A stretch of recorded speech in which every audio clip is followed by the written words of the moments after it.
Olá pessoal, tudo bem? Como é que estão desde a nossa última aula, nosso último encontro? Nós estamos novamente aqui, professora Manoele Cola, para trazer para vocês um pouquinho mais de conhecimento sobre teoria geral do processo. Nosso tema da última aula foram as teorias da ação, as teorias desde Savigny até a utilizada hoje no Código de Processo Civil de 2015. Hoje, nós vamos estudar os elementos da ação. Para me acompanhar, na sua apostila, página 28. Os elementos da ação, eles têm duas finalidades. Primeira delas, individualização de cada ação. Pense comigo. Como é que você sabe o meu nome? Como é que você sabe quem eu sou? Porque eu tenho um CPF, que ninguém mais tem igual. Uma impressão digital, que ninguém mais tem igual. Eu tenho um nome que às vezes pode coincidir, são os chamados homônimos. Quantos José da Silva tem? Um monte. Mas o conjunto destes elementos me individualizam. A minha aparência, o meu nome, a minha idade, os meus documentos.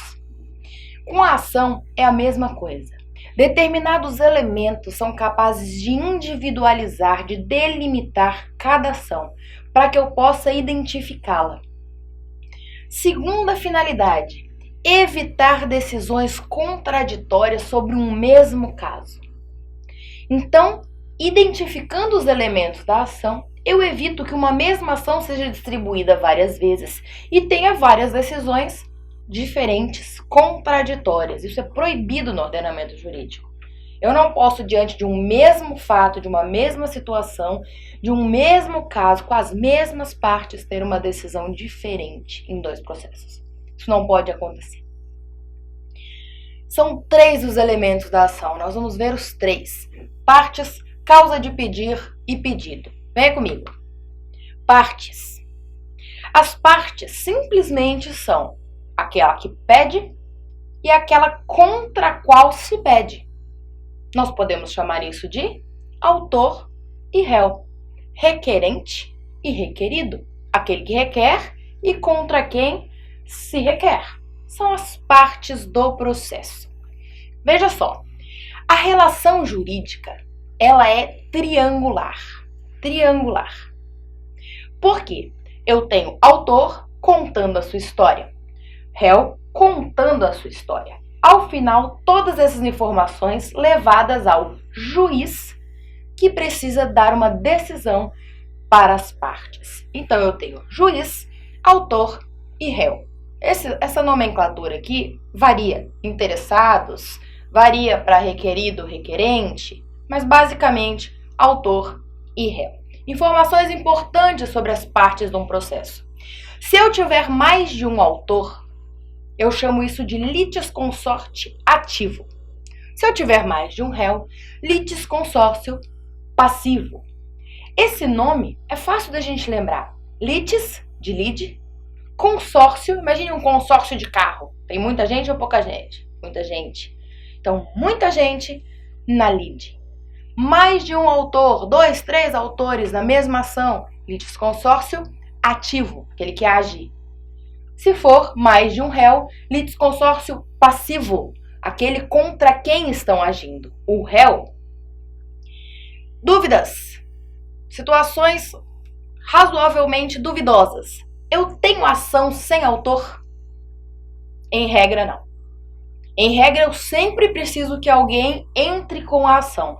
Algumas situações, o próprio juiz inicia de ofício ali. São situações excepcionalíssimas. E nós poderíamos dizer até mesmo que nessa situação, o autor é a própria jurisdição. O autor é o próprio Estado que precisou tutelar aquele direito. Porque alguém precisa começar.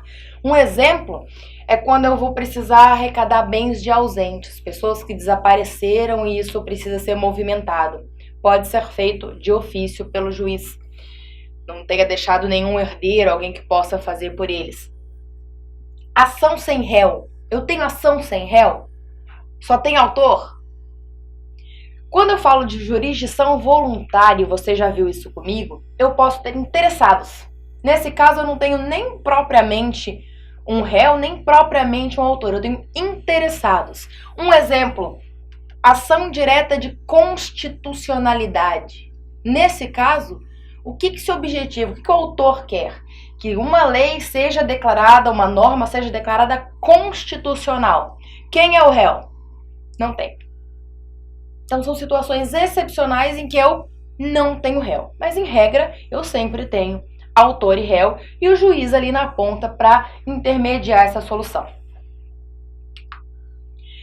Causa de pedir. A causa de pedir, ela se divide em duas. Primeira coisa que eu preciso ver, fatos que deram origem à lide. Quais são os fatos, o que aconteceu no mundo real que deu origem ao processo? Houve um acidente de trânsito? Houve um aluguel atrasado? Houve um erro médico numa cirurgia? O que aconteceu? Mas, não é ou, mas, fundamentos jurídicos que demonstram o meu direito. Lá na norma, eu extraio o que o legislador previu num momento abstratamente e encaixo no caso concreto. A soma dos fatos e dos fundamentos jurídicos vão levar ao juiz a pretensão, o pedido do autor. Pausa dramática na sua vida. Imagine uma petição inicial. Como é que a petição inicial acontece? Primeiro, eu preciso identificar lá em cima para quem eu estou mandando essa petição. É Justiça Federal? É Justiça Estadual? Se for Justiça Estadual, essa vara é de família? Registros públicos? Criminal? Para onde eu estou endereçando? Nós chamamos isso de competência. E se você olhar no índice da sua apostila, é o último tema que nós vamos estudar. Em seguida, eu qualifico as partes. Eu coloco fulano de tal, que é o autor, RG tal, brasileiro, casado, solteiro, periquito, papagaio, endereço. Move tal ação contra o réu, ciclano, endereço, CPF, Eu qualifico as partes que nós vimos agora no slide anterior. Olha todos os requisitos vindo aí. Em seguida, eu preciso contar o que aconteceu. Eu falo, juiz, atenda a minha pretensão, porque aconteceu isso. Eu narro os fatos que deram origem à lide. Em seguida, eu encaixo a legislação nos meus fatos. Olha, juiz, houve um acidente e, portanto, eu preciso ser indenizado, porque houve um dano no meu veículo. Eu preciso ser indenizado. Olha a parte jurídica sendo encaixada no fato. Eu tenho direito a ser ressarcido, tá aqui o artigo do código, Ao final, eu faço o meu pedido. Portanto, venho por meio dessa, em razão dos fatos narrados, solicitar a condenação do réu a uma indenização de R$4.000 por danos morais. Olha a sua petição montada aí, nesses slides que nós acabamos de estudar. Dentro da causa de pedir, eu tenho como dividi-la em duas. É a mesma coisa. É a mesma causa de pedir. É duas formas de ver esta causa de pedir. Primeira delas, causa de pedir remota ou fática. Nós chamamos isso de teoria da substanciação. A teoria remota ou fática é o fato em si. Remoto é algo longe, algo mais distante. Num tempo remoto, num tempo mais passado, então mais distante. Ou fática. O fato que eu narrei. O fato que aconteceu. Causa de pedir próxima ou jurídica. Próxima de quem? Próxima do juiz. O que fica próximo do juiz? O direito extraído daquele fato. É ali que o juiz trabalha. Por isso, próxima ou jurídica. Qual a repercussão jurídica desse problema que eu narrei? Então, veja só, quando eu entro na causa de pedir próxima ou jurídica, eu retiro a norma do abstrato, aquela nuvem criada pelo legislativo, eu tiro ela do mundo das ideias e encaixo na pecinha. Caso concreto. Tiro do abstrato e levo para o concreto. Ainda na causa de pedir, ainda na teoria da substanciação. Tem um brocardo, um ditado jurídico que diz que o juiz menciona o seguinte: dá-me os fatos e eu te dou o direito. Dá-me os fatos e eu te dou o direito. O que o judiciário quer dizer com isso, dentro da teoria da substanciação? Que você não precisa dizer exatamente qual é o artigo de lei, qual é a norma jurídica aplicável. Se você se equivocar ali, você não perde sua ação por isso. Ao mesmo tempo, ele diz que o juiz não fica atrelado, não fica vinculado àquelas normas jurídicas que você estabeleceu na sua petição. A obrigação do judiciário é pegar os fatos e de lá extrair o direito e te dar uma devolutiva. Isso é o que significa: dá-me os fatos e eu, judiciário, te darei o direito. Isso não significa que você não deve colocar artigos na sua petição, no seu trabalho. Você deve colocar. Aliás, é dessa forma que você mostra para o juiz que você tem razão, que o seu caso se enquadra naquela norma. Mas não é uma obrigação. O juiz não está obrigado a utilizar aquele artigo, aquela norma que você disponibilizou. Foco no fato. Pedido. Nosso terceiro elemento.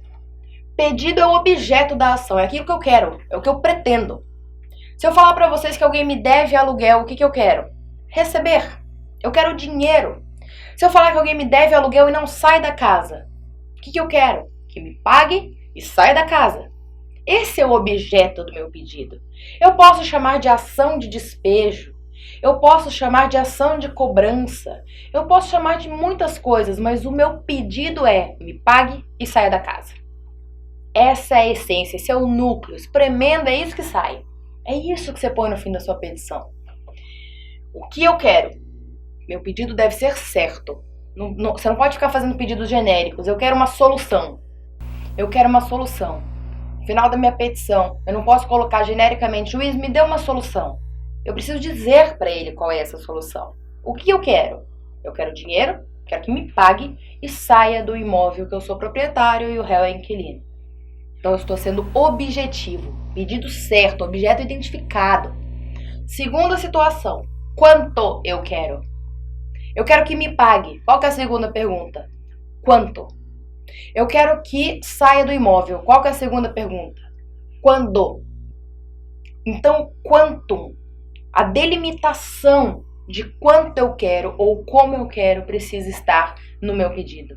Você vai encontrar isso no Código de Processo Civil, no artigo 324, a delimitação, a forma de fazer o seu pedido. Eu tenho um pedido imediato e eu tenho um pedido mediato. Dentro da mesma ação, dentro da mesma causa de pedir, dentro do mesmo pedido. Se eu falar para você o seguinte: eu tô com um problema, eu fui pro judiciário. Você vai querer saber o que aconteceu. Se você me falar: olha, entrei com uma ação porque eu tenho uma dívida para receber, eu falar: meu Deus, mas por que você entrou com uma ação? Se você me responder: porque eu não consigo receber, eu preciso de ajuda para receber, eu preciso de uma medida coercitiva. Essa medida coercitiva é o pedido imediato. Eu quero uma solução para o meu problema. Você deve estar se perguntando: então, toda vez que eu entro com uma ação, eu necessariamente tenho pedido imediato. Com certeza. Entrar com uma ação é dizer para o judiciário: me socorre, me ajuda que eu não estou conseguindo resolver sozinho. A outra parte não colabora, eu não consigo achar a solução. Pedido imediato. O desejo do autor de ter a tutela jurisdicional. Veja que aqui eu não estou falando do objeto do pedido ainda. Quando o objeto do pedido entra em jogo, eu falo de pedido imediato. Qual é o problema que você quer solucionar? Eu quero receber. Eu quero incluir o nome do meu pai na minha certidão. Eu quero reconhecimento da paternidade. Eu quero a dissolução desse contrato. Opa, agora eu não estou falando só que eu quero socorro do judiciário. Eu estou dizendo que socorro é esse. Que socorro eu quero? Pedido imediato. Objeto da ação propriamente dito. Tranquilo? Então o que nós vimos hoje? Nós vimos os elementos da ação. Partes, autor e réu. Vimos inclusive sobre a relação triangular que o autor e o réu detém junto com o magistrado, junto com o juiz, representando o judiciário enquanto órgão do poder judiciário. Falamos da causa de pedir e falamos dos pedidos. Na próxima aula nós veremos as condições da ação. Eu espero você e muito obrigada.